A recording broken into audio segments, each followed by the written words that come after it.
time for This Week on the Ice, and here are your hosts, Randy Preston and Carol McKee.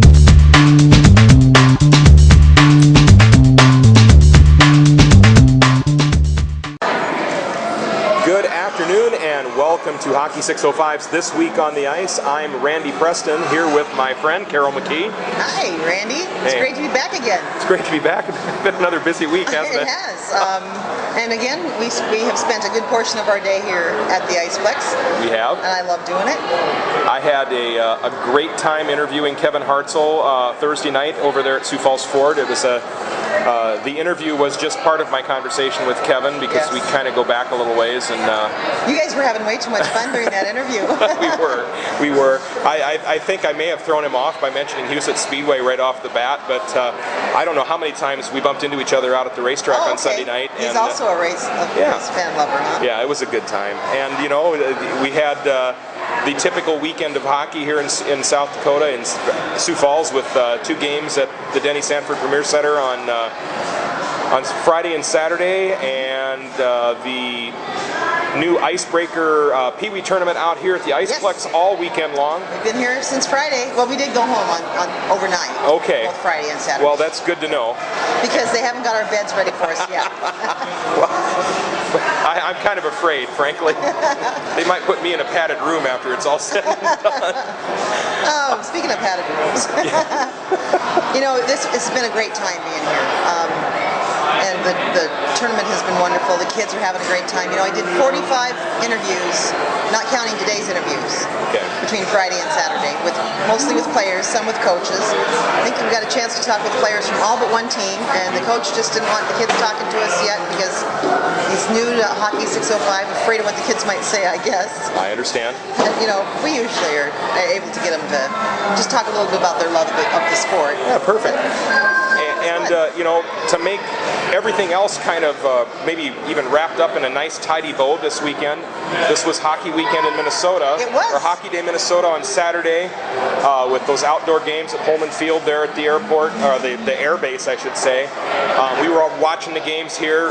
Laverne, unfortunately, got beat 6-5. 6-5. It was close. Close game there. And, you know, the Gophers won then in their game yesterday afternoon. The Wild won last night, and you know, it was just kind of a fun weekend. It was. And you know what was really fun for me, Randy, was we were talking about watching the games a little bit between the youth games here, visiting with some folks from here in South Dakota. And we decided that Hockey Day is really cool, but every day is Hockey Day on Hockey 605.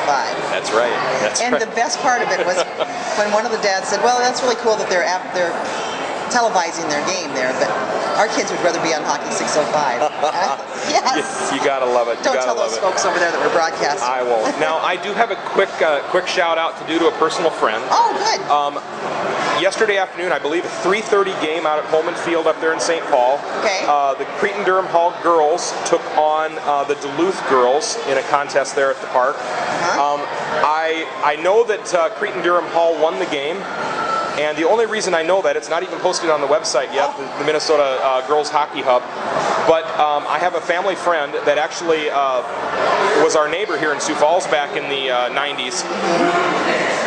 His daughter is the goaltender for CDH. Oh, wow. And she is one of the top goaltenders in the state. Her name is Emma May. Hi, Emma. Hopefully you're watching here, and shout out to you and your mom and dad, Kevin and Denise, and also your brother Eli.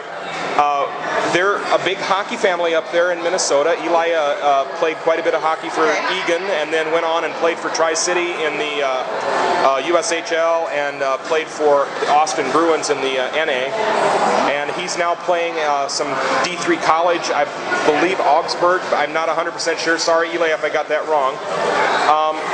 Emma, as I said, starting goaltender for Cretin-Durham Hall, and she is committed to start playing next year at the University of Minnesota. Oh, wow. So she's going to be a Lady Gopher.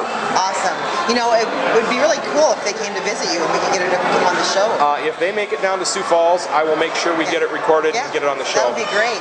You know how I love goaltenders. Yeah. So Emma, congratulations on your win yesterday, and like I said, Kevin and Denise, way to bring up a great family up there in Minneapolis in Egan. Thank you for being a friend, and What more can I say? Yeah, raising them right, raising them hockey. Yeah, absolutely. That's awesome. Well, you know, I have a little shout out here I have to share too. Okay, perfect. We've been live streaming the games here this weekend, and one of the tweets that we went out yesterday that mentioned us came from Brian Ruby at CMS Report. Okay. And Brian tweeted out, he said, you know, it's an amazing world when you can watch your kids' hockey games streamed live from South Dakota. And he mentioned that Hockey 605. Of course, we responded back. Yeah, of and course. said, you know, amazing kids deserve amazing coverage. Very good. And we're happy to provide it. So very good. It was really fun. Randy had kids coming up that wanted to do shout-outs to grandparents live between the periods this weekend, and it was nice to be able to give those kids a chance to say hi to Grandma and Grandma. Very cool. I'm going to kind of switch gears here a little bit going into our show.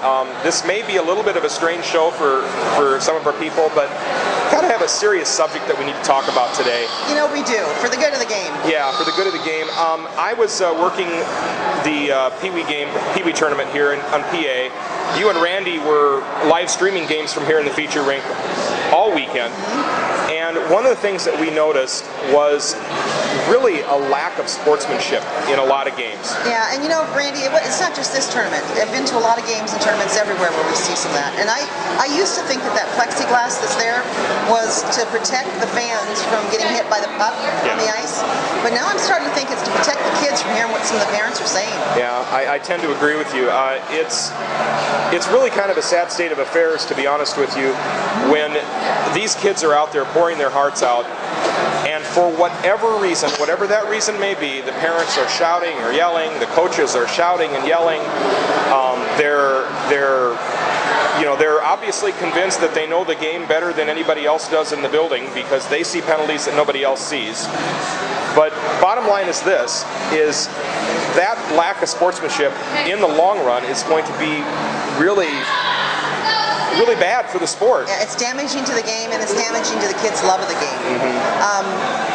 From our involvement with a lot of other youth sports, we know that when kids see that kind of lack of sportsmanship, pretty soon it starts to impact them, and it impacts how they play, and really you start to teach them that they're victims. Right. Instead of being empowered in the game, they start to feel like they're victimized by the other players, victimized by the officials, and we don't want to raise our kids to feel like they're victims. We want to raise them to feel empowered, to play the best they can, and we need to be positive. I agree. I love the yelling and the shouting as long as it's positive comments. Absolutely, and there was an interesting video that I watched last night on Fox Sports North.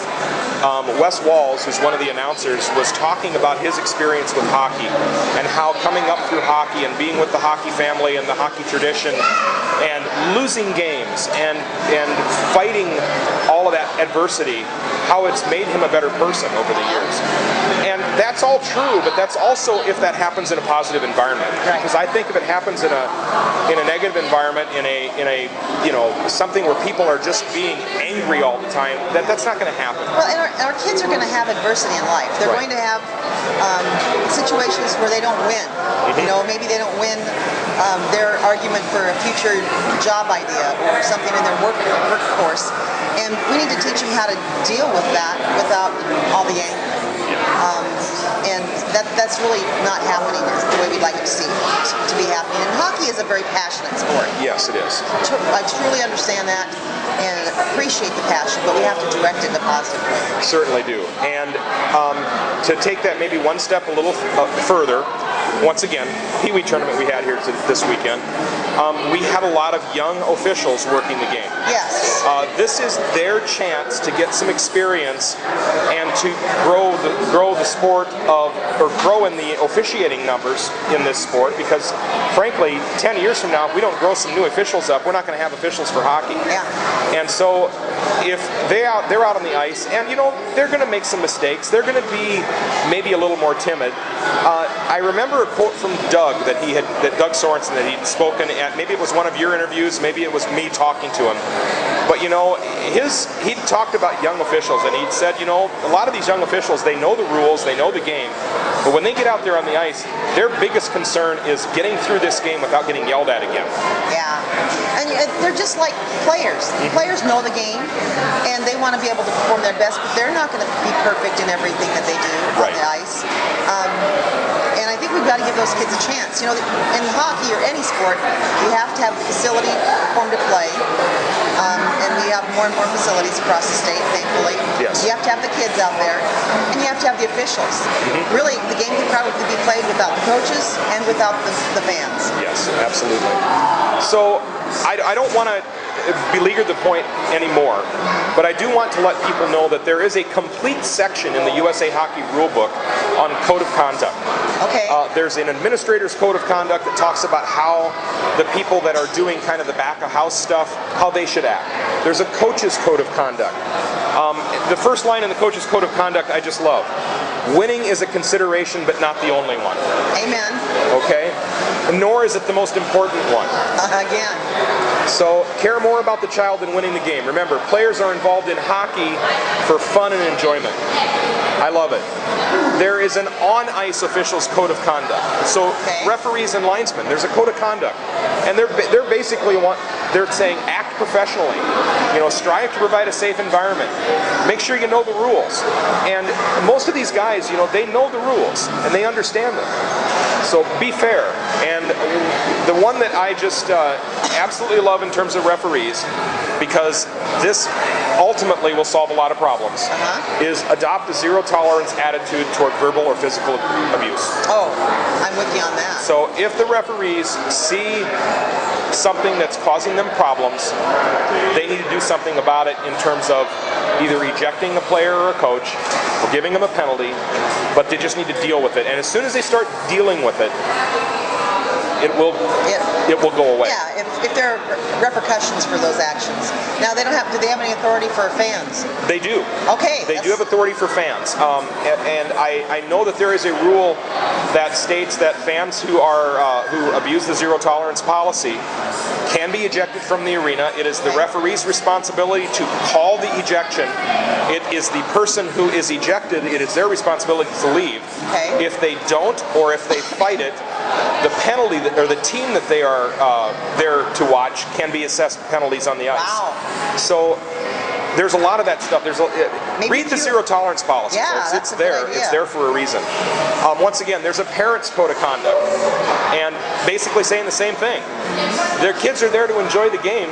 Don't think they're the next Wayne Gretzky. They may not be.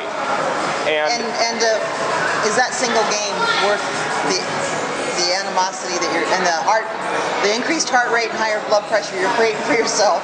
Exactly. It really impacts the others' enjoyment of the game as well. Exactly. So once again, parents' code of conduct, there's a player's code of conduct. The first rule in the player's code of conduct, play for fun. Love it. Love that too. And then there is a spectator's code of conduct. And the first rule in the spectator's code of conduct is everything we're talking about right here. Display good sportsmanship. Always respect the players, the coaches, and the officials. So I guess the bottom line is here, and we spent a little bit of time talking about this, but there's a reason we spent time talking about this. We've seen some pretty poor examples of sportsmanship recently, and it's got to get better. Well, and I really hope people really search their souls a little bit about this and remind themselves that this game should be fun. It should be fun for the kids, it should be fun for the coaches, for the officials, for the fans, everyone. It's a game. Yeah. We love it, but it needs to remain fun. Absolutely. Okay, I think we'll get down off our soapbox now. Okay. We'll take a quick break and hear from one of our sponsors. All right, thanks.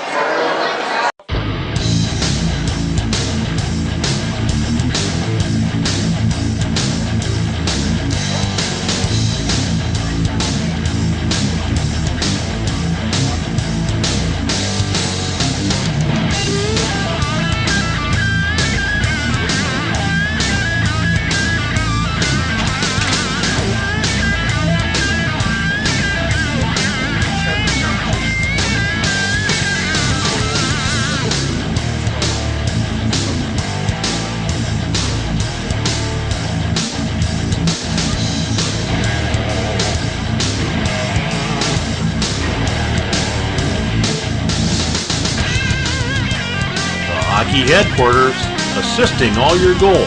Visit them today at thehockeyheadquarters.com. Welcome back to Hockey 605's This Week on the Ice. Randy Preston here with Carol McKee, and it's time for our youth hockey update. Yes, it is. Lots of youth going on across the state, as always, this week. Let's start with the Aberdeen Cougars. You know, first off, I want to let everybody know that at Hockey 605 we really love live streaming the games so that family and friends who can't make it to the rink can still watch and support their players. And there's no better place for live streaming than Aberdeen. The OD is just fantastic. And we're looking forward, Randy, to working with Aberdeen Hockey Association to not only bring the mobile-friendly tournament program to the state Bantam A tournament, but also to do live streaming. That'll be February 27th through March 1st up in Aberdeen. We're excited about that. So, and if you're thinking about adding live streaming capabilities to your rink, folks, get in touch with the people at Aberdeen Hockey. They really nailed it. Yeah, and it's all about bandwidth. It's about bandwidth. It's about bandwidth, bandwidth, bandwidth. Yeah. Brandon Valley Ice Cats. Yeah. I went to their Facebook page, and they want to invite your friends to like the Brandon Valley Hockey Association Facebook page. Once they hit 200 likes, they're going to start giving away some SCHEELS IcePlex coupons. Very good. Yeah. They also announced on their Facebook page that with temperatures creeping into the upper 30s and the lower 40s, the Brandon Valley rink is sadly going to be closed until further notice. And they do ask skaters to please respect the closed signs out at the rink. Tough to keep ice when it's over freezing. It is. Yeah. It is. And on a happier note, though, congratulations to the Ice Cats squirt team. They got their first ever win yesterday. Way to go, kids. Hashtag growing the game. Perfect, perfect, perfect. And on to Brookings. Brookings had a Mite A and B tournament this weekend at the Larson Ice Center. Teams from Sioux Falls, Oahe, Omaha, Lincoln, Sioux City, and of course Brookings. The Brookings Ice Skating Association is hosting 3 more tournaments. Yep. They have a Termite tournament on January 31st. They have a girls U19 and U12 tournament February 8th. 6th through the 8th. Or the 6th through the 8th. Okay, perfect. It will be the largest girls hockey tournament in the state, and it's full. Yes. Teams from Minnesota, Nebraska, South Dakota, Canada in the U19 division, and teams from Minnesota, North Dakota, and South Dakota in U12. It's going to be a great tournament. Oh, it's going to be a great tournament, and what a great place to have it, I tell you. Yeah. And then the Brookings Ice Skating Association also has a squirt tournament, A and B tournament. That's February 13th, 14th, and 15th. That's also full, and they're drawing teams from the upper Midwest as well. Minnesota, North Dakota, Nebraska, and South Dakota. They do. You know, Randy, we did get a picture tweeted out to us and shared with us on our @Hockey605 Twitter feed from the Mites tournament from one of the Oahe Capitals players that was having a great time up there. We love getting those pictures. And send them all in @Hockey605. Definitely. On to Mitchell. Mitchell, yes. They've got 3 tournaments coming up as well. 24th and 25th of January, they have a Bantam A and B tournament. That is full. The 14th and 15th of February, they have a Mite tournament. There's a couple more slots available. Yes. It's really reasonably priced, yes. $300 for the tournament. That's an incredibly reasonable price for a tournament these They do days. a good job keeping those prices low at Mitchell. They certainly do. And then February 27th, 28th, and March 1st, they have a Squirt AB tournament up there. They have room for a few more teams. The Squirt tournament's $500 for the team. Still a very reasonable price. To enroll, if you wish, call Tournament Director Al Hulse. He's at 605-941-6195. He'll give you more information, and he did say that we could share that number. Did. So Al, if you start getting phone calls, you asked for it. You asked for it, dude. Also, the Sam Tronis Memorial Foundation and the Mitchell Skating and Hockey Association are sponsoring a Planet Hockey goalie-only Super Skills Camp. That's in Mitchell on June 8th, 9th, 10th, 11th, and 12th. So the week of June 9th. Full week. Camp is limited to the first 26 goaltenders. The Sam Tronis Memorial Foundation and the Mitchell Hockey Association are providing scholarships that cover the first $254. That's more than half. Wow, that's great. The participants pay just $235. Early bird registration deadline is January 31st, and they'll only take the first 26. That's only 2 weeks away. Yeah, that's only 2 weeks, great so hurry. Hurry. So Northern Hills Hockey, we're going to keep them in the lineup. Let's go. Check for updates. They have an organizational meeting for the Northern Hills Hockey Association tomorrow, this coming Monday, January 19th at 7 p.m. Mountain Time. It is tentatively scheduled for the Radio Shack. I assume that's in Spearfish. Organizer Mark Kazmer is asking folks to let them know if you're going to attend so that they can get an accurate head count to see if a bigger meeting area is needed. I suspect it might be. Might be. Probably the best way to get in touch with Mark to let him know is to reply to his post on Northern Hills Hockey Association's Facebook page. Okay. Oahe Capitals. Your team. I did hear that I have an Oahe Capitals jersey coming. So all right. I said if I get it, I'm going to wear it. I haven't seen it yet. This weekend, of course, is the 2015 annual Tyler Wilcox Memorial Squirt Tournament. Great tournament. They have some great photos on their Facebook page already of some of the hockey action there. And they're all courtesy of Darren Bergquist Photography. Okay. Now, I don't know if you've seen any of Darren's hockey photos. I have. They're pretty good. Oh, man, he takes some great, fantastic hockey photos.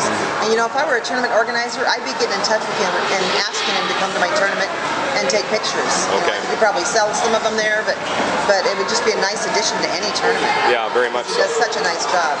And my little buddy, Gavin Wadeen. Yes. Gavin Wadeen, I think Gavin's 6 now. I first met him last February at the PeeWee state tournament. Okay. I interviewed his older brother Spencer, who was the captain for the Oahe Capital Yes. PeeWee team. And Gavin, on Friday night, opened up the Tyler Wilcox Memorial Tournament by singing the national anthem. That's cool. And I did get a video of it. I was hoping we could share it, but you know how Facebook rules don't allow you to download stuff. So Yeah. if his mom gets it to me, I'm going to share it. Very It was good. really cool. Very He did a good. great job. Well done, Gavin. All right, on to the Rushmore Thunder. Lots and lots of home games out in Rapid City this weekend at the Thunderdome. The Rushmore Bantam A's hosted Brookings and Watertown. The PeeWee C hosted Aberdeen. Boys Varsity JV hosted Watertown. Rushmore Thunder Squirts were at the Oahe Tournament. And the girls JV were at Yankton. Teams on the road. On the road Teams at home. and at home everywhere. Rushmore, you know, great. They travel. They have to teams travel. will travel. Yeah, they have to travel. Yeah, they do. All right, on to the Sioux Falls Flyers. The Flyers 2015 PeeWee A Icebreaker Tournament. That was here this weekend. First ever. First ever. Great tournament. They had teams from Brookings, Mitchell, the 2 Sioux Falls Flyers East and West A teams. They have teams from Des Moines, Omaha, Windham, Devils Lake. Hockey 605 live streamed all the games from the feature rink here, the rink right behind us. And it was. You also interviewed around 50 players and coaches. Yeah, a little over that, I think, actually. All right, and I'll quickly shout out to the Des Moines Junior Buccaneers, who won the whole thing this afternoon in a very, very well played, very entertaining game here at the Iceplex. I got the opportunity to do PA for that game. I had a ball. Those kids, the Des Moines Junior Bucks, just do a nice job of moving the puck, don't they? They did a really nice job. They were fast. They weren't big. They were very, very small, but they were fast. They could pass, and they did a really good job of defending the gaps. That was one thing. They were very, very rarely out of position, and they fought hard. They did. But the Mitchell Marlins really hung with them. They did. They did a great job of hanging with them, especially those first 2 periods. It was tied at the end of the first 2. Yeah. And I did get a chance, Randy, to interview the Des Moines coach. Players from after the championship game from Des Moines, as well as players from Mitchell. Okay. And all those interviews are up on Hockey 605 TV on YouTube. So very cool. Some great interviews, fun ones with kids. Sounds good. And next weekend here at the Iceplex, Flyers have their Squirt A Minnesota B1 tournament. Yeah. It is full. Yes, it is. They have teams from in-state, from Aberdeen and Sioux Falls Flyers Blue. And then they have teams rounded out to round out the brackets from Lincoln, Nebraska, the Junior Stars, Sioux City, Iowa Gold Team, and then 4 Minnesota teams. Laverne coming to town, the Cardinals, the Marshall Tigers, the Rochester Red Snipers, and the Worthing Trojans. I think Rochester had a team here this weekend. They did, and I was going to add that in here and make sure we talked about it. But the Rochester Squirt A Black came in to play the Sioux Falls Flyers Squirt. It's actually a B1 Blue A team. Yeah. And first game on yesterday morning was 1-1 tie. Oh, very good. And actually the Sioux Falls Flyers had the lead until the final minute, and Rochester came in and tied it up. Last night's game was a little more lopsided. I think it was 8-4 Rochester favored it.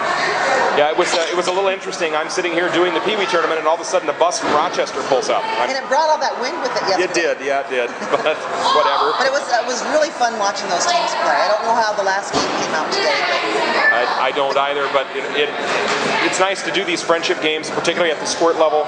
A lot of these sport teams don't get to travel much, and they don't get to play much outside the local teams. Well, I did get to talk with the coach yesterday for the Rochester team and a couple of his players, and he said they've been wanting to come to Sioux Falls, and now with the IcePlex, it gives them the opportunity, because finding ice time for enough games to make it worth the trip was difficult before. Yeah, very much so. So it's really nice opportunity. Totally understand that. Let's see, Watertown Makers. Yes. I wish that I could find more information out about it, but on their schedule today, this weekend, they had the Lions Club Ice Show. Okay. Now, I'm not sure what that was, but it's intriguing to me, so if anybody's listening that can tell me what it was, I'm going to try and find out more. Yeah, please do. But I'd like to know if they got those Lions Club members out there playing, or we'll see. Or if it's an ice show of some sort. We just don't know. No. All right. Yankton Miracle. Let's go on to Yankton. The Yankton Bantams hosted Brookings this weekend. PeeWee hosted Oahe. The girls JV hosted Rushmore. And the boys JV and Varsity hosted Brookings. So they had a lot of hockey going on in Yankton this weekend. Absolutely. We had kind of a fun thing happen. Okay. Speaking of Yankton, we met Miles Kraske at the Sioux Center Squirt Tournament last weekend, where he was playing with his Yankton Miracle team, and he impressed us with his skill on the ice and his just being everywhere, and what a great job he did. So Thursday, we went and we did the interview with Coach, and we got some copies of Leading from the Ice that were donated by Sioux Falls Ford Lincoln. Okay. Autographed copies of the book to give away. So we tweeted out that we were going to give some of those away. And the winner turned out to be Mike Kraske. He won an autographed copy. So of course we immediately got back to him and said, "Are you Miles' dad?" And he said, "Yes, he is." Well, very good. So we won the book, and when we found out he was the father of Miles, we turned it into a double bonus for him. Randy and I had 2 tickets for the Stampede game Friday night. We really wanted to go, but we also had live stream here and kids here that we wanted to meet. So we invited Miles to take those tickets and take his dad to his first ever Stampede. Oh, very good. They stopped by here to see us, pick up the tickets, and I got a nice interview with Miles. And he's such an impressive young man. He not only plays hockey, but he plays every sport imaginable. And he competed in every game they had at the 2013 World Dwarf Games. Oh, really? Yeah. Miles is a little guy, but he makes a big impression and a big impact on everybody he encounters. So shout out to our buddy Miles. Hope you enjoyed the game. I can't wait to hear more about it. He did send us a picture, by the way. Great photo.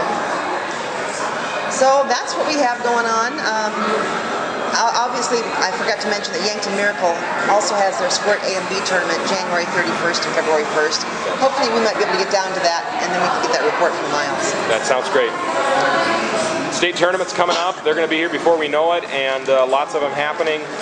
PeeWee A and all the PeeWee tournaments are the weekend of February 20th, 21st, and 22nd. A tournament is in Huron, the B tournament in Sioux Center, and the C tournament in Mitchell. And we will for sure be at the B tournament in Sioux Center as well, streaming there. Okay, very good. So we're looking forward to that, and we're not quite ready to make all the announcements. But all right. We'll be streaming a lot of these state tournament games. Moving on, Bantam tournaments the weekend of the 27th, 28th, and March 1st. As well as the girls JV tournament. The Bantam A tournament will be in Aberdeen, the Bantam B tournament here in Sioux Falls, and the girls junior varsity tournament will be at the Oahe rink. Once again, 3 tournaments in one weekend. Those 2 weekends are jam-packed. They are. Plus, there's league games for the higher league teams those weekends as well. And still some varsity JV, yeah. So it's going to be a tight weekend. Boys JV and girls varsity are the weekend of the March 6th, 7th, and 8th. Boys JV will be down at Yankton, and girls varsity out in Rushmore. Yep. And then the last weekend is the big show. The big show up in Brookings. Kind of the crown jewel. Yeah. Of all the hockey tournaments, state hockey tournaments. Boys varsity tournament at the Larson Ice Center in Brookings. That's the weekend of the 13th, 14th, and 15th of March. It's going to be a lot of fun. It is going to be a lot of fun. All of them are. Can't wait. So that pretty much covers what we've got for Youth Report. Again, we want to remind people about the Sam Torrance Memorial Foundation underwriting part of the cost of that special Planet Hockey goalie-only skills clinic in Mitchell. They're underwriting over half the cost. So if you're a goalie looking for a good camp to go to at a low cost, that deadline to register for the early bird is January 31st. So I encourage you to do that. Sounds good. All right, let's quickly move over to PeeWee and Bantam. PeeWee Yeah. standings. Aberdeen, the Aberdeen Cougars are leading the PeeWee with 18 points, followed by Oahe PeeWee, Rushmore, Sioux Center, and Yankton. Okay. And then for the PeeWee, we have a tie, Randy. Sioux Center and Huron are both tied with 18 points. Very good. A little bit of a discrepancy on the overall schedule of the standings there. Sioux Center has 9-1. Okay. And Huron are 8-0-2. They've got 2 ties. So. Okay. Next up is Yankton, followed by Sioux Falls West. All right. Rushmore, Sioux Falls East, Watertown, Brookings, and Mitchell. The PeeWee standings. These are getting more and more important as the season winds down. Yes, they are. And in our PeeWee, Sioux Falls East, undefeated in league standings. They did lose to Mitchell at this tournament this last weekend, but as far as league play goes, they're still undefeated with 26 points. They have a comfortable margin. Yeah.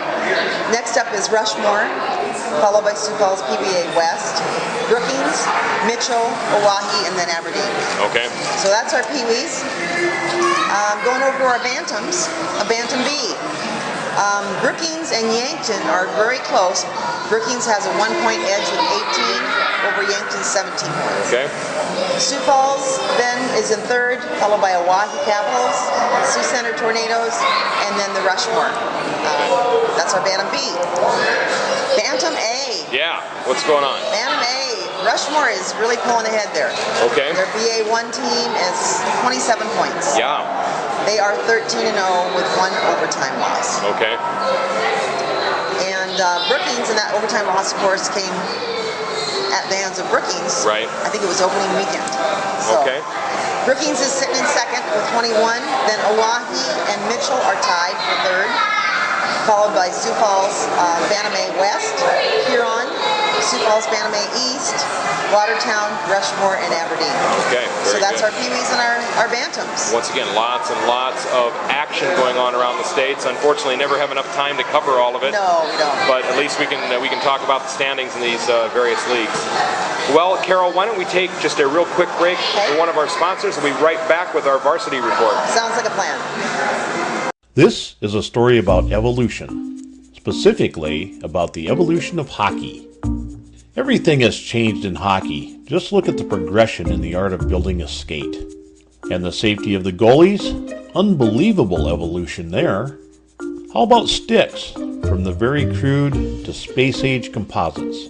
Player safety gear? Wow, incredible progress. Even the venues have evolved. Everything has evolved except the way we get information to tournament visitors. The tournament program has been largely unevolved for generations. But now that old unevolved program has evolved, and it's made a quantum leap to your smartphone. The Tourney Program smartphone program enhances tournament visitors' experiences by delivering information on their favorite device, their smartphones. The Tourney Program platform engages people in a way that no other media can. We can deliver your sponsorship or advertising message to our visitors literally weeks before the event even begins. What an advantage for you. And we have more options than you can shake a stick at. Evolve with the Tourney Program platform. Check us out today at tourneyprogram.com. Welcome back to Hockey 605's This Week on the Ice. Randy Preston here with Carol McKee. And it's time for the JV Varsity Report, It right? is. And we're going to switch things up just a little bit this weekend. We'll start with Boys Junior Varsity. Sounds like a good idea. All right. They had a total of 6 games over the weekend. We'll start with Friday night's game in Brookings. The Oahe Caps Boys JV taking on the Brookings Boys JV. And it was an overtime thriller. Brookings wins 4-3 in overtime. It looked like a really, really good game, but I haven't had a chance to dig into it too much. But my son did actually referee that game up there, and he said it was a great game, and they had a lot of fun doing it. So that's great. Yeah. So that was Brookings and Oahe Caps. That was Brookings and Oahe. Okay. On to Saturday. Saturday, once again, we're out. Now we're moving on. Oahe plays another game, but this time they go over to Huron to play. Oahe Caps win that one 5-0. Taking on the Huron All-Stars. And then out in Rushmore, Watertown Boys Varsity Boys JV taking on the Rushmore Thunder Boys JV. Rushmore with the win, 6-1, and that was yesterday. Okay. On to games today on Sunday. First we'll start out in Rushmore. Once again the rematch, Watertown taking on Rushmore Thunder, and it was another victory for the Thunder, 4-2 this time. Closer. Much closer game. Down in Yankton today, earlier today, Brookings takes on the Yankton boys JV, and Brookings with the 14-1 win. Okay. So pretty dominating win there.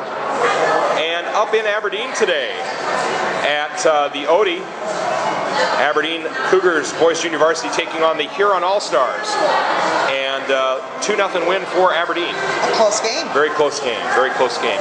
That's it for the scores. What do we got for standings? Oh, for standings, okay.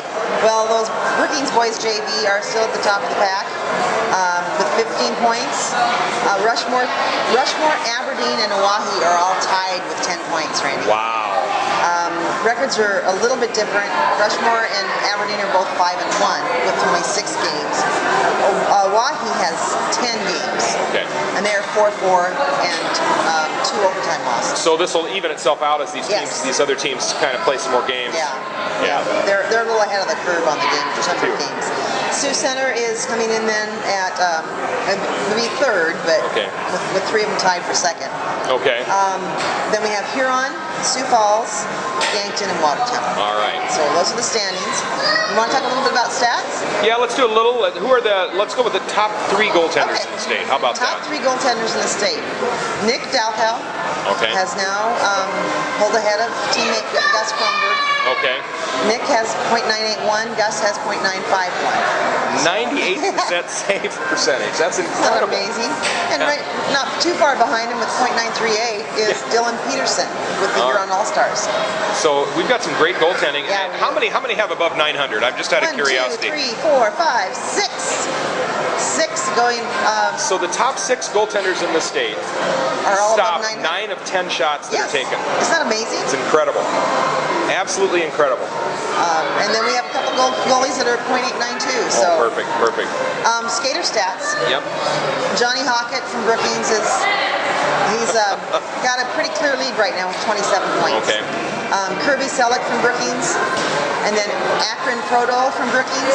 The top 3 are all Brookings Rangers. That makes a lot of sense if you look at the stats for their games. 4th and 5th are both Oahe Capitals players, Drew Norwick and Zach Vendrick.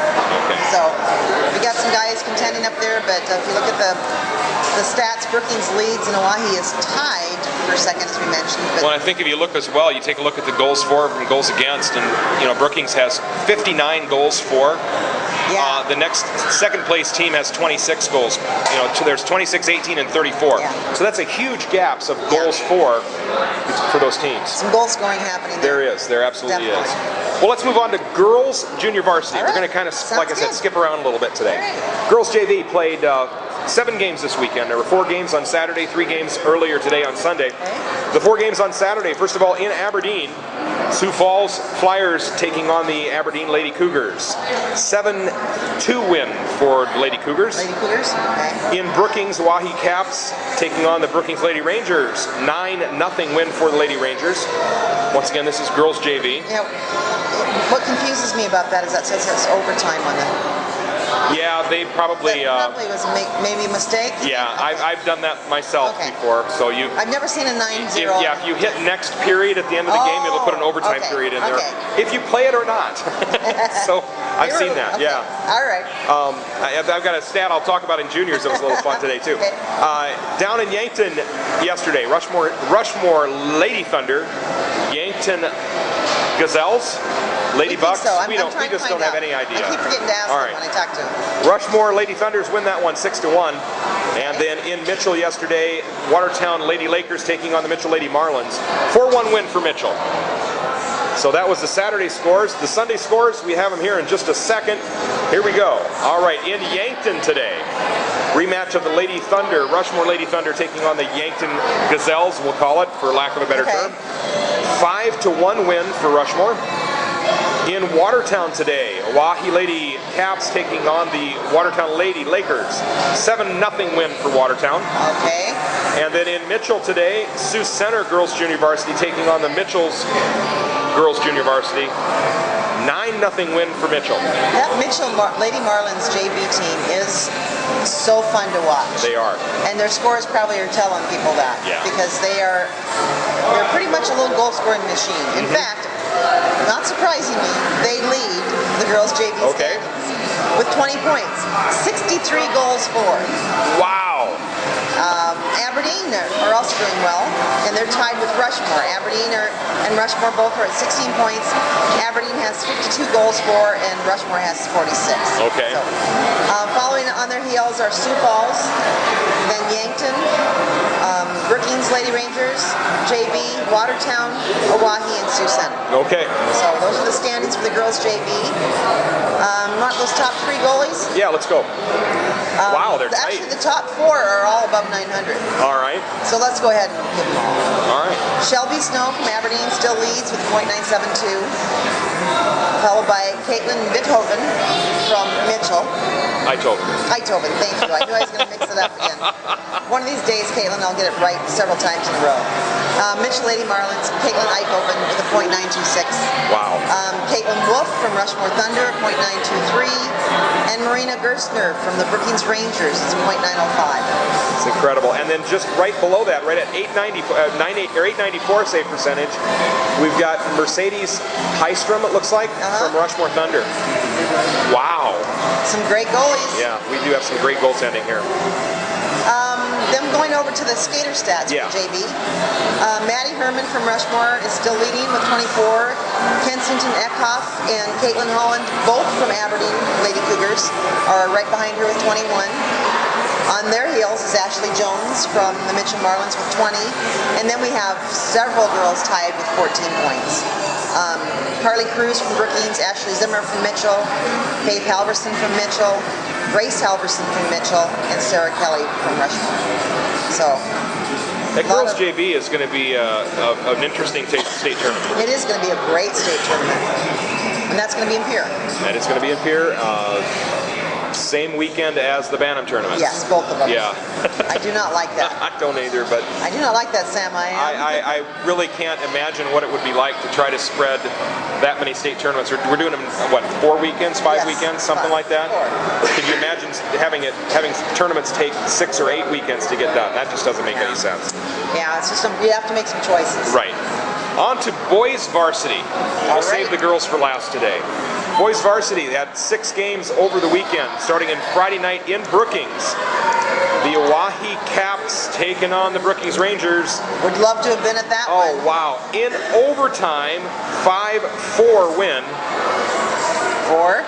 For Brookings. And you know what? They're both such great teams. They are. Just being there would have been a win for me. Yeah, Trevor told me it was a very, very physical game, but very well played and a lot of fun to work. So he had his work cut out for him there. Yeah, he got a little exercise that night, from what I understand. Saturday turned around, and 2 games on Saturday. Oahe Caps taking on the Huron All-Stars in Huron. 4-3 victory for Oahe. So Huron boys making a stand there. That's very impressive for a team that's they're making a comeback again this year. They are. They're doing well. And then an interesting score out in Rushmore. Watertown Lakers and Rushmore Thunder. Watertown 4, Rushmore 6. That's a lot tighter game than I thought it was going to be. Yeah. So Rushmore with the win, and probably not unexpected that they won that, but that it was that tight, that might be a little unexpected. Yeah. Well, good for the Lakers, because they've been working toward coming back again. They always have talent in Watertown, but they lost quite a few seniors, so it's been a rebuilding year for them, and they're obviously showing some good progress. And there's only one final. There are three boys varsity games happening today. I've only got one of them that's final. I've got 2 of them that are still in progress. There is a game in progress out at Rushmore, Watertown and Rushmore. Right now it's the middle of the second, they're tied at 3. That sounds like a great game out there. We just got to talk about how they're coming back. That really sounds like a good one. And Huron in Aberdeen, it looks like it's the end of the first period, 1-0 Huron. Okay. So once again, a very interesting score. Not what I would have expected. Moving on. Aberdeen's been doing really well, but those Huron boys, Yeah. obviously, are working well together. There was a game that is a final, and that's Brookings at Yankton today. Brookings 11, Yankton 2. Once again, not necessarily unexpected, but Yankton did get a couple of goals in today, and you know, the Bucks are moving the puck and they're playing some good hockey. They are. They are. It's just really fun to see all these programs growing and developing and getting better and better. It's going to make everybody better. So on to the standings. On to the standings. At the top of the pack right now, the leader of the pack is the Oahe Capitals. Very good. With 15 points, but nipping at their heels are Rushmore Thunder with 14. Sioux Falls 1 are at 13. Brookings are at 12. Mitchell and Watertown are both at 11. Aberdeen's at 10. I mean, they're all pretty close in there. Yeah. And then we have Huron, Yankton, and Sioux Falls too. Well, and if you look at the number of games played now, the number of games played have pretty much evened out. Everybody's played at least 8 games now. 8 to 10. There's a couple of teams that have played 10. Most of the teams have played 9. So the standings are very tight. Boys varsity's at a coin flip right now. It is. It's going to be that. Talk about a fun state tournament this year. Certainly. I'm not sure we're going to have a clear favorite coming in there. I don't believe so. So I really don't. fun. Yeah, Looking very forward much. to it. Very much. Okay, when we go over to the varsity stats, Gus Kronberg winds up taking back his top spot from Nick Dalco. So Nick Dalco and, well, they both They're have tied. .921. Yeah. You're right. They just gave Gus the lead on it. Yeah, they just, for whatever reason, they flipped him in He's the probably yeah. the most recent one to go in the goal because they are switching off and on. Yeah. And then Adam Grady for Sioux Falls Flyers 2 is a .913. Very good. So those are the top 3, and then Donovan Knott for Sioux Falls 1 is at .89. We have quite a few that are above an 85. Yeah. Which, once again, we're talking boys varsity here. We're talking a lot better shot placement, better physical activity, physical play. And those shots are coming in a lot harder. Yeah, just a little bit. Just a little bit. I'm so impressed with the goalies in the state. I agree. We're looking at our skater stats. Okay. Anthony Petrato still leads with 30 points from Rushmore Thunder, and then TJ Nolan is in at second with 26, but he's also tied with Patrick Meriden for the Watertown Makers. Patrick is really starting to show, I mean, he's a great player, he's really starting to show what he's got, and it's starting to reflect in the standings, his stats there. Jacob Simo from Mitchell Marlins is at third place with 25, tied with Doc Oberg from Rushmore Thunder. So Landon Badger is still in there with 24 points, so he just got some great skaters as well. Well, and lots of even scoring. I mean, that, you know, the top, what, we have 10 or so here on the list, and they're all of them are close to 20 points or above. That's and we're 8 to 10 games in. Yeah. Lots of great scoring. There are some playmakers out there, obviously. Yeah, no problem. All right, on to girls varsity. Girls varsity. The girls had 7 games this weekend. We'll start with the first game on Friday night. That was out in Huron. Okay. Aberdeen Lady Cougars taking on the Huron Lady All-Stars. Final score was 8-1. Oh, wow. 8-1. Must have been a great game, and that was 8-1 Aberdeen. All right. On to Saturday's scores. All right. What did you do, Randy? You got that little guy crying? Sorry. He lost his toy. Yeah, he did. Okay, Randy's getting it back for us. Yeah. Okay, So Aberdeen on Saturday. The Lady Flyers from Sioux Falls taking on the Lady Cougars from Aberdeen. Were they in Aberdeen then? They were in Aberdeen. Okay. It was a 6-2 win for Aberdeen. Okay. Actually a pretty tight game up until the third period. So, moving on, Brookings Lady Rangers in Brookings taking on the Oahe Lady Caps. 13-2 Brookings win. And then in Mitchell, the Mitchell Lady Marlins taking on the Watertown Lady Lakers. 11-1 win for the Mitchell Lady Marlins. Got a few wide gaps. Yeah, a little bit of disparity in scoring. It did tighten up a little bit today. Okay. So let's take a look. Right now there are 2 games out of the 3 that are final on the state website. Now whether that means that 3rd game is actually done or not, we really don't know. Some rinks unfortunately do not have live internet available, I think, to do the live updates. Right. So we've got the 2 that are final. In Aberdeen, a rematch of the day's previous game. Sioux Falls taking on the Lady Cougars. All right. 4-3 win for Aberdeen. Oh, well, it was a much better game there then. Huh? Yeah, I'm looking at these Lady Flyers as they're kind of up and coming right now. You know, if you would have taken and played that game 2 or 3 weekends ago, Aberdeen was just on fire. Yes, they were. And I'm thinking that the score may have been a lot more disparity than what there was. And Aberdeen is still on fire. That just goes to show you that the Lady Flyers are really starting to come together and really starting to gel. And that has happened the last 3 seasons for the Lady Flyers. And the last 2, it's taken them into the state championship game. You know, you got to peak at the right time. Yeah. And that's really important. So anyway, moving on. In Watertown today, Watertown Lady Lakers taking on the Oahe Lady Caps. Okay. Watertown 9 and the Caps from Oahe 3. Okay, that's final now? That is a final game. Okay. The one that is not final is the Mitchell and Huron game. Right. I have that one. I don't know if it's showing in progress, which means that they went into the scoring and at least started the game, but they haven't finalized it yet. All right. Well, a lot happening in girls varsity. The Brookings Lady Rangers, of course, are still leading the pack with 28 points. Aberdeen, though, are right there. The Lady Cougars with 26. Rushmore Thunder have 19, followed by the Sioux Lady Flyers, the Sioux Falls Lady Flyers. Mitchell, Lady Marlins, the Oahe Lady Caps, Watertown Lady Lakers, and the Huron Lady All-Stars. I guess Huron All-Stars. We haven't really called them the Lady All-Stars in the past. But, so they're all in there, and Brookings just is really having a good season. On the varsity goalie stats. Yes. Just as in the boys varsity, the top 2 goalies are from Aberdeen. Yes. We're going to have to go check out that water and test it, see what they're doing. See what they're doing up there. Shelby Snow has a .966, but not to be taken lightly is Haley Huff with a .927. Anna Veazey from Rushmore is also at a .920. Then we have Ava Kravenhoft for the Sioux Falls Flyers, and they're with a .909. She's their JV goalie. Right. She's also stepped in. She's played 1 or 2 games.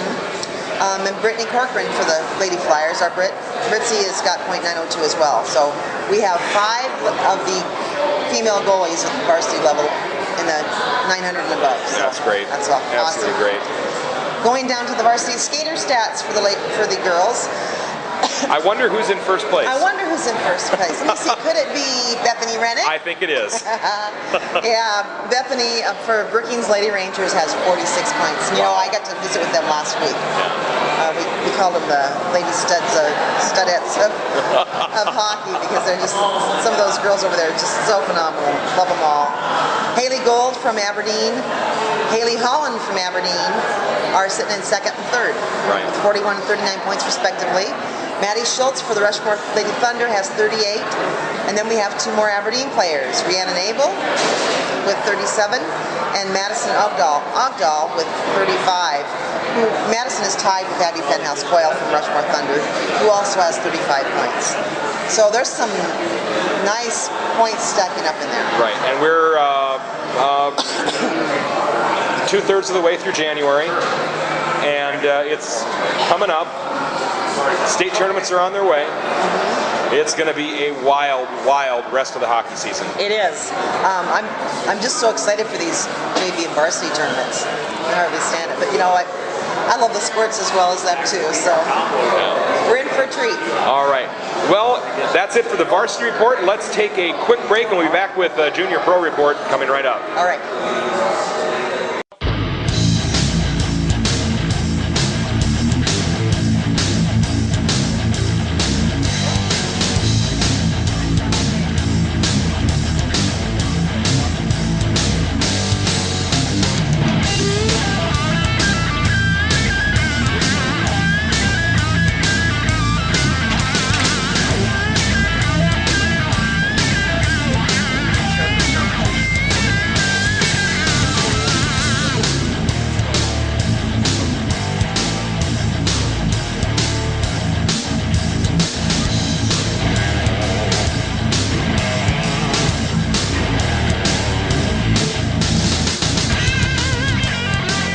Hockey Headquarters, assisting all your goals.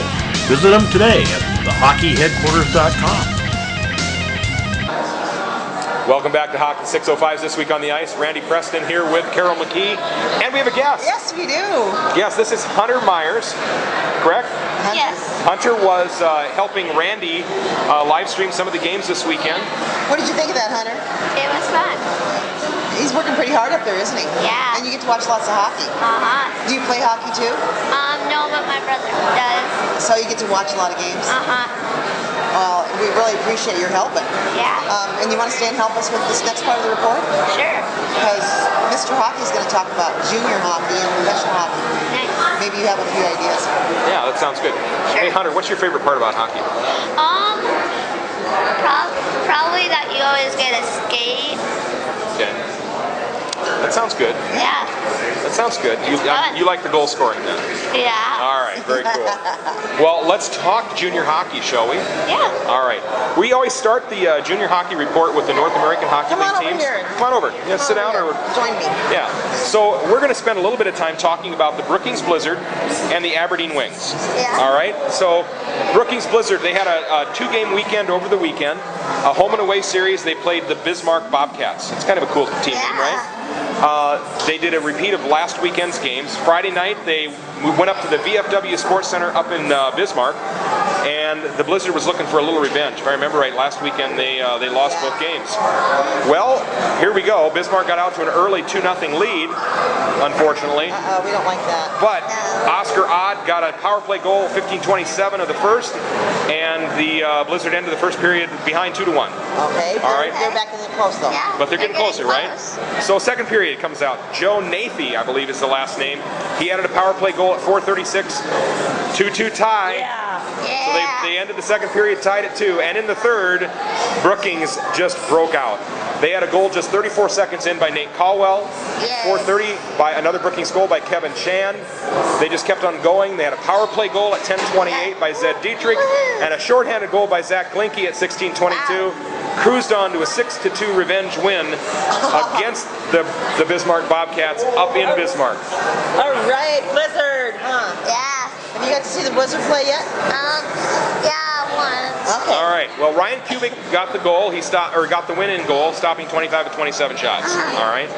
Saturday, both teams hopped in a bus, drove down to Brookings. They played the games down in Brookings on Saturday night. Blizzard took an early lead, won in the first on a shorthanded goal by Joe Anderson. Bobcats struck back just a moment later with a power play goal, and then they took the lead at the 14-19 mark. 2-1 Bobcats again at the end of the first. End of the first. That Okay. sound familiar? Yeah, that sounds familiar. All right. Let's make sure the second period sounds familiar. Second period. 37 seconds into the second period, the Bobcats scored another goal, making it 3-1. Oh, that sounds 3-1 Bismarck. Well, Victor Lindell lit the lamp for the Blizzard at the 8:57 mark on the power play. At 11:23, another power play goal for the Blizzard. Yes. Scored by Paul Machad. Now it's 3-3. 3-3. tied at 3. Yep. Yay. Then Victor Lindell scored his second goal of the game, again on the power play, Yeah. to give the Blizzard a 4-3 lead, heading into the third. Heading into the third. So it's 4-3 4-3 heading into the at third. the intermission. That's good. Third Yeah. was an absolutely physical defensive battle, no goals scored. Blizzard Yay, took the win yay, 4-3. no goals Yeah. scored. Ryan Kubik got the win, stopping 19 of 22 shots. Okay, Wow. go Blizzard. Tell the camera. Go Blizzard. All right. All right. So next week, Blizzard, they have 3 games next week. They have a game on Wednesday night in Austin, Minnesota. They're taking on the Bruins. Then they come back to the Larson Ice Center on Friday night, and Austin travels over to Larson to play them again, a rematch game of the Wednesday night game. Okay. And then the Blizzard head north to play the Bobcats again Saturday night up in Brookings, or up in Bismarck. Okay, if you want to. All right, very cool. So now it's time for the Aberdeen Wings. All right. Ooh, okay. Aberdeen Wings clear up there. Up Yeah. Yeah. So Aberdeen Wings had a 2-game series this weekend with the conference leading Minot Toros. Okay. Okay. So- Who likes that name? Yeah, that's a great name. You say Minot Toros? Oh heavens! I just lost Toros. my screen here. Give me just a second. There we go. Okay. There we go. Ah, it's back. Yeah. Now, the Wings got off to an early lead, scoring 2 goals in the first. Goal at 7:03 by Brendan Reardon. Another goal 2 minutes later by Austin Swingle. First period ends in Aberdeen with a 2-0 lead by the Wings. We like that. That's a great way to start. In the second, the Toros storm back.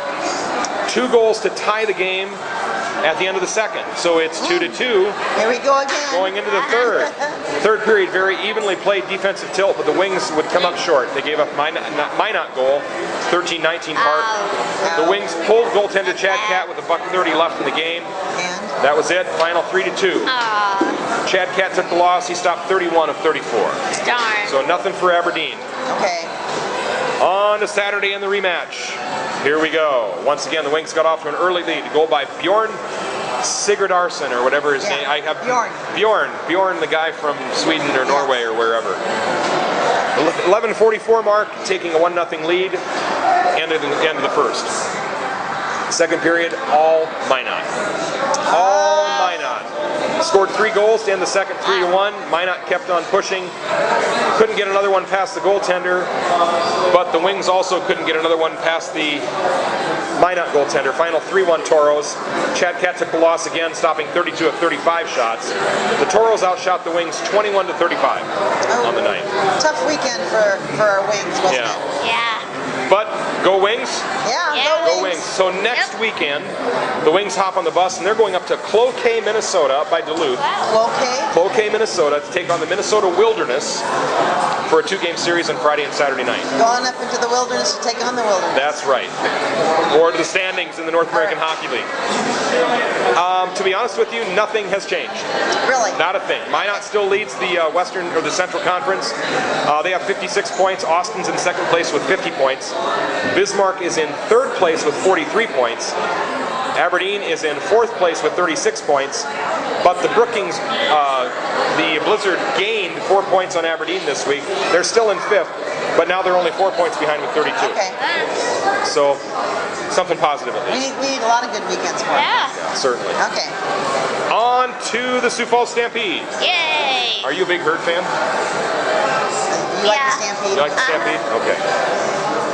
Well, the Herd had a very rare 2-game series against one team at home on the weekend. And it was kind of an important series. It was a very important series. They played the Waterloo Blackhawks, cellar dwellers in the Western Conference. Friday night, former Stampede coach and GM Kevin Hartzell was in attendance at the game, signing autographs and selling his books. So it was the first time that he had set foot in the Denny Sanford Premier Center, first time he'd seen the building, and he was pretty impressed. Yeah, he never got to play in that. Did you know he used to coach the Stampede? Oh, nice. Yeah. So, My brother went to the first game. were you there? You and your Yeah. brother went to the first game? Well, my family, and I think my cousins too. Very cool. What'd you think? What'd you think of the Denny Center? It was fun. We got to be up almost to the top row. Wow. It's pretty fun in there, isn't it? And And it's small. did they play some good hockey for you that night? They always do. Yeah. Well, on Friday night, the Stampede came out really strong. Scored 2 goals in the first period. Had a 12:04, scored a goal by Logan O'Connor, scored a goal. And then at 17:40, Troy Loggins scored a goal. Wow. Uh-oh, wow, we're in the dark. Okay. Well, we'll keep moving here. We'll just keep Can you moving. still see us, Randy? Okay, perfect. All right. They In the dark. Hunter, you're They so took a bright. 2-0 lead into the second period. Waterloo scored the first goal of the period at 6:58. Herd scored another at 11:13, a goal by Dylan Eichstadt. Waterloo got another goal at the 13:58 mark, but then Lawton Cordnell got a goal at 17:21 to preserve the 2-goal lead for the Herd. So the Herd are ahead 4-2 going into the third. Okay. 4-2 going into the third. Yeah, Stampede just absolutely dominated the third period. Goals from second goal from Dylan Eichstadt on the night at 4:44. Cooper Marodi scored a goal at My brother's name 12:18. is Cooper. All right. Yeah. And then a second goal by Troy Loggins at the 17:13 mark. Final score 7-3, Stampede. Wow. Nice. And We missed a good one then. we missed, yeah. And Steph Lekus, Was Steph in the goal? 33 shots. what did he stop? He stopped 30 of 33 shots. He stopped 30 did. of 33. Yeah. Well done, Steph. Good. He had a good night. I got to talk to him and do an interview with him on Thursday. Oh, nice. Steph, he's Good kid. awfully Good nice. guy. My brother got all the autographs of the Stampede that were there when he was skating on his hat. Oh, cool. That is cool. On to Saturday night. And, you know, Saturday nights in the USHL are a little different than Friday nights. Yeah. So, Yes. but we're back to the Denny Sanford Premier Center for a rematch game. Okay. Overall, it was a disappointing night for the Herd. All night long, they appeared to be about a half a step behind. Passes weren't connecting, and the Blackhawks just seemed to have their way with the Herd all night long. Scoreless first period. Waterloo scored at the 8:18 of the second. Then Dylan Eichstad scored his third goal of the weekend on the power play at 10:50 of the second. The teams took a 1-1 tie in the locker room at the end of two. A 1-1 tie. 1-1 tie. Yeah. Okay. No, this is the Waterloo Blackhawks. Waterloo yeah. Blackhawks. Yeah, not NHL. My No. brother's a fan of the Chicago Blackhawks. Yeah, my brother and his kids and his wife are Blackhawks fans as well. Shout out to my Omaha family, but just watch it. The Wild's going to get you. My cousin back in Rapid City, he plays hockey for the Rushmore Thunder, and he likes the Blackhawks too. He does. That's good. Blackhawks family. I love it. So what happened in the third? So in the third, Blackhawks scored a goal at 13:06 to take the lead, 2-1. Okay. Herd pulled goaltender Steph Lekas. At least they tried to, but they couldn't get the And we have the light. But the Stampede, they could not get the puck out of their end zone, and just under a minute left, Lekas went to the bench. Hawks scored an empty netter with 18 seconds left in the game for the 3-1 win. Okay. Herd was outshot on the night 42-16. Oh, So wow. that just gives you a kind of an appearance of how the game went. Yeah. Lekas was in net for the Stampede. He stopped 39 of 41. 39 of 41, and then the one extra one was the empty netter. You know, that reminds me. When a goal is scored in the empty net, the skater gets credit for that, right? Yes. But the goalie doesn't. The goalie, it does not go against the goaltender. He's No. not there. He shouldn't. That's correct. Okay, good. Want to make sure And that. if you, it gets a little scientific, but if you look at the goaltender stats, particularly in the USHL, they track when the goaltender actually leaves the ice, because that affects their goals against average. Oh. So their goals against average, I don't know the exact formula, but it's based on how many goals were scored against them when they were in net, and the amount of time they were in net. Okay, makes sense. Yeah. It's a more So, realistic stat. Up next for the Herd, final home game of this 9-game series. That's Friday night against Lincoln. I love it. Got busted there. Yeah, the Herd heads to Kearney to take on the Tri-City Storm on Saturday night. On the homestand, so far, the Herd is 6-1-1. So if you were going into this 9-game homestand, you said at the 8-game point, you're going to have 6 wins, 1 loss, and 1 overtime loss. Would you be happy with that? 6 wins? 6 wins, 1 loss, and 1 overtime loss. You'd think I'd be absolutely really happy with that. And I think the Herd really are happy. They're just pushing and they're trying to keep winning. So they basically won 6 out of 8. yes, Yeah, 6 out of 8. 6 out of 8. They have Right one on. more home game coming, and it's going to be kind of fun. So over this homestand, these first 8 games, the Stampede has seen over 50,000 or nearly 50,000 fans attend the first 8 games. Wow. That's a lot of people. That's a lot of people. That's half the population of Sioux Falls. Oh, wow. The Herd leads the league in attendance right now, averaging over 6,000 fans per game. Oh, wow. In 20 home games so far, combined attendance, 120,800. So That's go amazing. Stampede Country. Yeah. It's great that you're supporting the Stampede in That's that new great. venue. They still have 10 home games left yet. Wow. You know, at 6, you know, they could almost reach that 200,000 attendance mark, which would be just amazing. That would be amazing. And I wouldn't be surprised. As the word gets out more and more. You know, as we always say, take a friend who's never been to a game, to hockey, and watch him fall in love with the sport. They had 6,600 there on Friday night and 7,100 there on Saturday night. Wow. So they're positively trending up. And the Herd and the Stampede management, Sioux Falls Sports Management, they just want to thank their fans for coming out and supporting the team. That's incredible. That's great. So, you know, I don't know if you had a chance to check out the Rush. Yes, I did, as a matter of fact. Because I heard they had some good news. Now, if I could only get to the... Yeah, they did. Rapid City Rush. Yeah, Rapid City I Rush. used to go to their games. You did? You go to their games too? Because I used to live there. Oh, very you cool. used to I moved here. Very good. I have not been to a Rush game yet. Yeah, you're way ahead of both of us. I'm going to be out in Rapid City sometime in February or March, and I'm going to try to plan my trips if the Rush are in town and I can see a game. Nice. Yeah. We've been talking about that for a while on the show, that we want to both see a Rush game. Yeah, and it can be anything but fun. So, the Rush had 3 games on the road this weekend. All right. Okay. Friday night they got an overtime win against the Quad City Mallards. Quad City Mallards. Quad City Mallards. So that's where's that? Davenport. Yes. Okay. Davenport, that Iowa. Makes sense. Quad Cities. Yeah. Quad Cities. Yeah. But overtime win. Overtime win. Sweet. Patrick Cullen and Cody Ferraro scored in the second. Dallas Earhart scored in the third to force the overtime win. And then Cody Ferraro got the game winner at the 2:06 mark of overtime. 2 points for the Rush. Danny Batacchio took the win for the Rush in goal. He stopped 26-29. It's Patacchio. Batacchio? Okay. It's Batacchio. We needed an expert on the Rush. Yeah, we do. I'm glad we got an expert here. Danny Batacchio. Yeah. All right, All right. thanks. So on to Independence, Missouri, Kansas City. Okay. For a game against the Missouri Mavericks. That was last night, Saturday night. Jesse Schultz scored a goal in the first period for the Rush. In the second, another Rush goal by Andrew Huff. And in the third, an empty net goal by Scott Brannon. Rush took a 3-1 win. Yay. And John Riggs got the win, stopping 33-34. Nice. 5 on the Rush. And the Rush are playing a game right now. They return to Quad City this afternoon for a 3:30 start. So that game is in progress as we speak. Hoping for another win. The Rush are in 5th place. They have moved up a position. They're playing Quad Cities right now.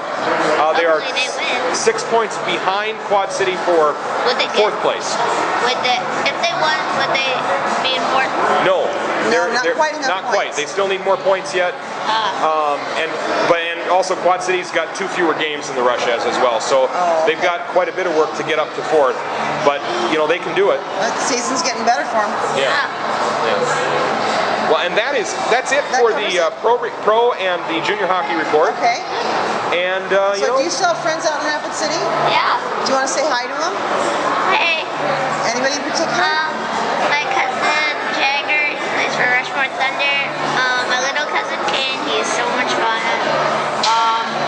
My friend here at Harrisburg, Keaton. Okay. And that's it. All right, cool. Grandma, Grandpa, you want to say hi to? Yeah, they will be coming since my mom and dad are going to Hawaii. What? Not Hawaii, Mexico. Mexico. So Grandma and Grandpa are going to come stay with you? Yeah, Mom and Dad go and to my Mexico? friend and their family. Well, my friend and my family and their family are gonna come since they have a hockey tournament, so they don't. They have a hockey tournament, so they're going to come No, see you? not hockey, soccer. I'm getting okay. everything mixed up. Everything is hockey, right? And we're letting them stay at our house so they don't have to pay for a hotel. Oh, and it's nice to have your friends visit. Well, it's been a show, huh? It's been nice to have you join us, Hunter. Hunter, thanks for coming and stopping by and talking with us. It's always nice to have somebody, particularly younger than the two of us are here. Yeah, and somebody that knows the Rush more. Yeah, absolutely. Maybe when we get out there to watch a game, you'll be there with watching it too. So, thanks for joining us, Hunter. Yep. And that's it for this week on the Ice with Hockey 605. Randy Preston, Carol McKee, and Hunter Myers. All right. Goodbye. Have a great week. Bye.